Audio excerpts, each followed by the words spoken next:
Hi, today I'm going to show you how to make mugs and teapots. With the basic mug shape, the cylinder with a handle, we can turn this into this pretty easily by just adding a spout. Here's a spout here, okay, like that, and putting a fitted lid on the top. Voila, we can take the mug and turn it into a teapot. So first things first, I'm going to show you how to make a mug. These are two student examples that we've made. One of the requirements for this project is that you put a textural design on it, so it's not boring. This one's pretty neat. This is the student's maker's mark, which will be required on most of our projects. I think this one stands out very nicely. You could do something like this, put a face on your mug, something sculptural. This one is a little bit more plain, but I think the glazing on this one is interesting, how the glaze runs down the side. So you have lots of options. Everything starts with bringing in a soup can. Chunky soup works the best. These are large cans, and they'll give you a standard size mug like this, okay? You can also use these slightly enormous vegetable cans, and they will give you a slightly enormous mug like this. This has not been fired. That'll shrink down a little bit more to this, and shrink down slightly more. It'll still give you a fairly big mug that you can drink a gigantic cup of coffee out of, or you could also have soup. I kind of like making my mugs out of this, but I think most people probably, if you want the standard size mug like you'd buy in a store, the chunky soup can will work for that, and we can use this for the teapot as well.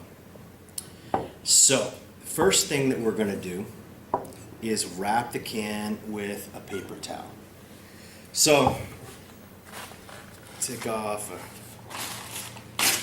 a paper towel and take the soup can. We have to be able to grab onto the top and slide the can out of the paper towel. So we'll leave the top part sticking out, and if I do this from the side so you can see it a little better, we'll leave about, 3 inches or so hanging off the back. And you just want to loosely wrap and roll the can up. Just make sure that you can grab the can out of the top. I'm going to set this down here for a second. Get some masking tape. We'll use a little masking tape to tape the paper towel to itself. Okay, so here's the edge, and I'm going to tape that edge to the rest of the paper towel, because the can, like I said, the can has to be able to slide in and out. Alright, I'm going to leave maybe ½ an inch or so stick out.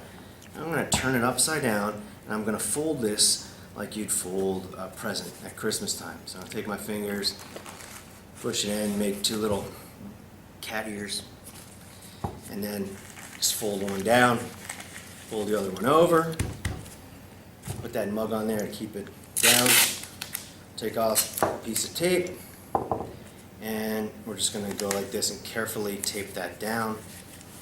And I'm going to put another piece that way.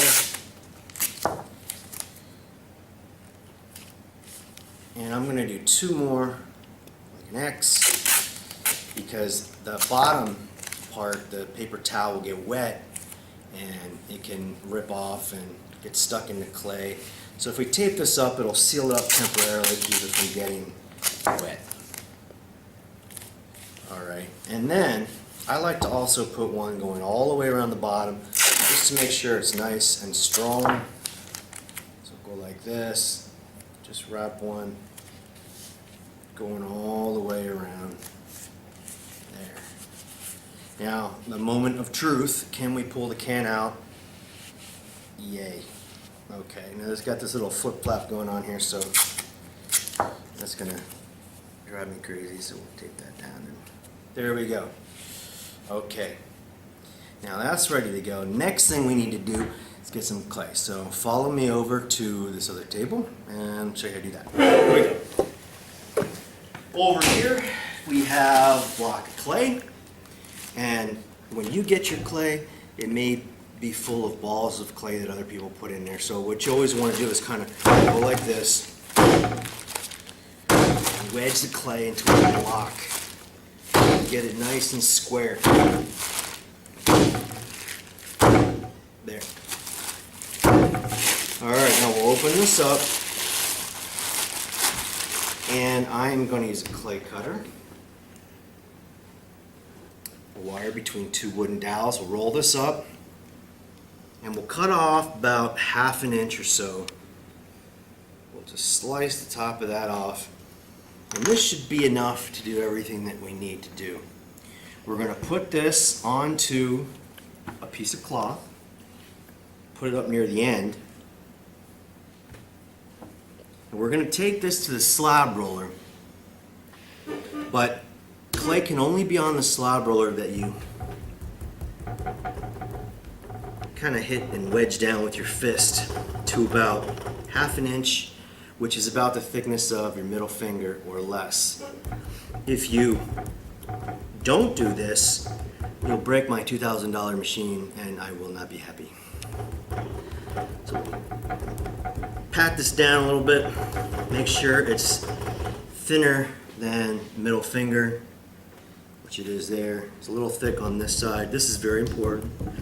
Like I said, I had a girl a couple years ago who put her clay on a glass plate that I keep under the sinks.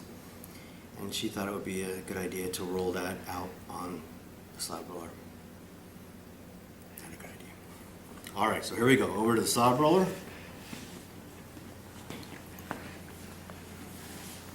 And for this, we are going to need a pillowcase.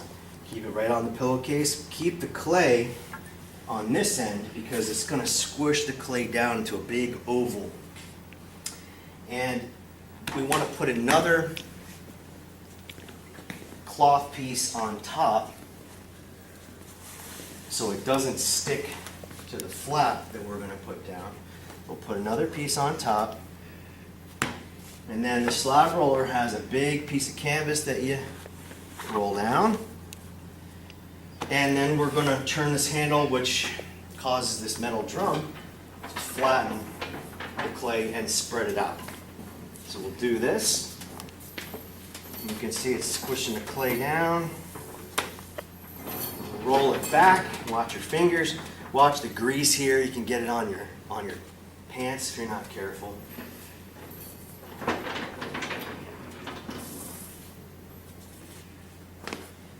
And let's check it out. So we went from that little square now to a much bigger piece. I'm going to quickly show you what you can do with a doily underneath the slab roller in this blue bin. There are doilies.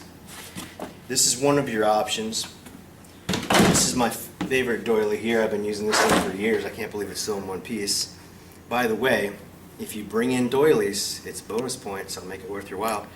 Please don't steal your grandmother's doily off her bureau. But if you have an old one that your family's not using anymore, these are great. So we'll put that on there. I took that first piece of cloth off, put the doily on. Now I'm going to put that piece of cloth back again. And then the flap. Then we'll roll it out again. And this will press that doily right in there and make a really cool design.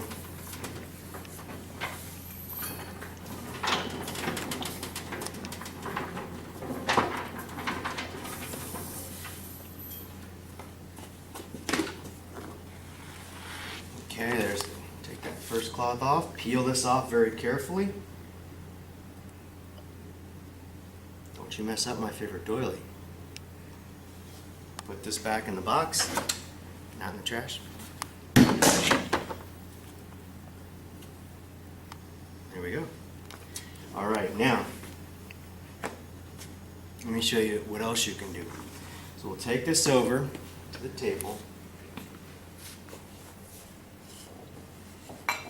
And I'm going to flip this over and show you how to make another texture. So that's one way.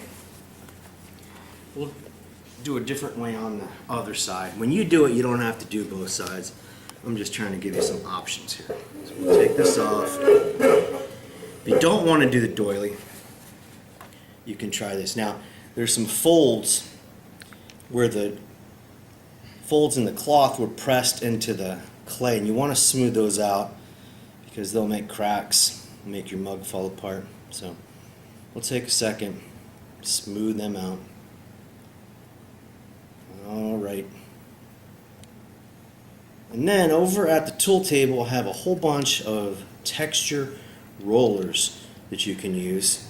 And they're pretty fun and easy and make some really cool designs. So here's the one I like. It's kind of a bamboo design. And you just lean into it, put a little body weight on it, and roll it out. Don't just use your wrist like you're painting. You need to add a little pressure to it to make it work right. So I'm kind of pushing on it with my body weight. And you can see it makes a pretty cool 3D design. I'll do another one here that overlaps the edge just a little bit.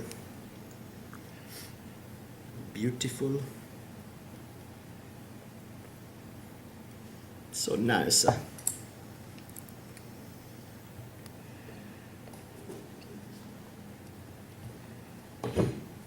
Oh yeah. All right. So since this one's on top now, this is the one that we'll demonstrate.